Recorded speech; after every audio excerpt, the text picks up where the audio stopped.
ABP news छोड़ते ही अचानक RSS के मुख्यालय क्यों पहुंची पत्रकार रुबिका लियाकत, कर दिया बहुत बड़ा ऐलान। रुबिका लियाकत की दहाड़ सुनकर हिल गए विरोधी, न्यूज चैनल छोड़कर क्या करने वाली हैं, आरएसएस मुख्यालय से बता दिया। इस्तीफा देते ही रुबिका लियाकत का धाकड़ अंदाज देखकर हिल गई लिबरल गैंग, मोदी राज में मिली बहुत बड़ी जिम्मेदारी। रुबिका लियाकत को हर कोई गूगल में सर्च ही कर रहा था और इसी बीच धाकड़ रुबिका आरएसएस के हेडक्वार्टर पहुंच गई। हर पत्रकार रवीश कुमार की तरह नहीं होता है जो नौकरी जाने के बाद सीधा मोदी को जिम्मेदार ठहरा दे। रुबिका लियाकत ने भी नौकरी छोड़ी, लेकिन उतना शोर नहीं हुआ जितना रवीश कुमार की नौकरी जाने के बाद हुआ था। रुबिका लियाकत ने एबीपी न्यूज क्यों छोड़ा, उससे ज्यादा हड़कंप तब मच गया जब रुबिका लियाकत इस्तीफा देने के बाद आरएसएस मुख्यालय पहुंच गई। तो क्या बीजेपी के साथ मिलकर रुबिका लियाकत वही करने वाली हैं, जिसका डर मोदी विरोधी और लिबरल गैंग को था। आरएसएस के मुख्यालय पहुंचकर रुबिका लियाकत ने जो बयान दिया है, उसके बाद लिबरल गैंग में हड़कंप मच गया है।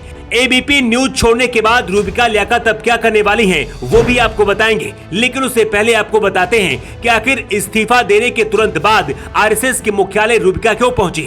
कुछ दिन पहले रुबिका लियाकत बागेश्वर धाम के पंडित धीरेन्द्र शास्त्री का इंटरव्यू लेने गई थी। उस दौरान रुबिका लियाकत ने बागेश्वर बाबा से पूछा था कि आखिर भारत को हिंदू राष्ट्र क्यों बनाना चाहते हैं और सनातन का नाम लेकर आप मुस्लिमों की घर वापसी क्यों करवाते हैं। रुबिका लियाकत के सवाल के जवाब में धीरेन्द्र शास्त्री ने कहा था कि हम सभी के पूर्वज पहले हिंदू ही थे, लेकिन इसके बाद धीरेन्द्र शास्त्री ने रुबिका लियाकत से भी इस्लाम छोड़कर हिंदू धर्म में घर वापसी यानी कि धर्म परिवर्तन का ऑफर दे दिया था। उस दौरान रुबिका लियाकत ने कहा था, ऐसा हो सकता है कि मेरे पूर्वज सनातनी रहे हों, लेकिन जब उन्होंने इस्लाम कबूल कर लिया तो मैं मरते दम तक इस्लाम नहीं छोड़ूंगी। रुबिका ने शास्त्री से तब कहा था, जैसे आप कट्टर सनातनी हैं, मैं कट्टर मुसलमान हूं, इसमें किसी तरह की कोई परेशानी नहीं होनी चाहिए। पत्रकार रुबिका लियाकत इस्लाम धर्म से हैं, लेकिन हमेशा हिंदू और सनातन का सपोर्ट करती हैं और यही बात लिबरल गैंग और कट्टर पंथियों को चुभती है। लेकिन एबीपी न्यूज से इस्तीफा देने के बाद जब रुबिका ने अपनी हुंकार भरी तो विरोधियों में खलबली मच गई। एबीपी न्यूज से इस्तीफा देने के बाद पिछले एक हफ्ते से रुबिका लियाकत के बारे में इंटरनेट पर लोग सर्च कर रहे हैं कि आखिर रुबिका कहां गई और अब क्या करने वाली हैं। लेकिन तभी ये तस्वीर आ गई। ये तस्वीर नागपुर आरएसएस हेडक्वार्टर की है, जहां पत्रकार रुबिका लियाकत एक भारतीय नारी की तरह पहुंची थी।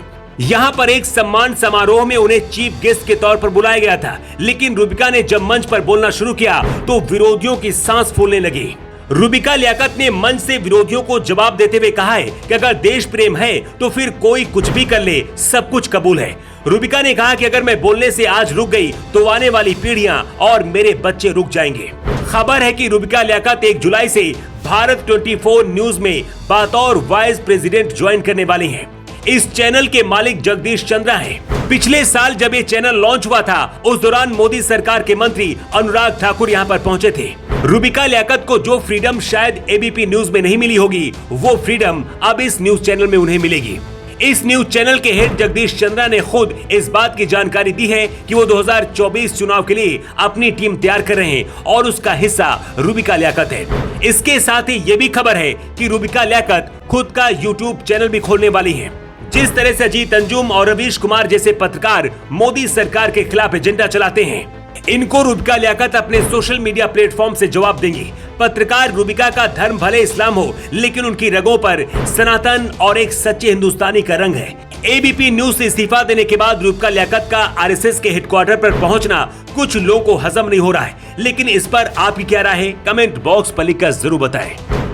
द राष्ट्रहित के लिए ब्यूरो रिपोर्ट।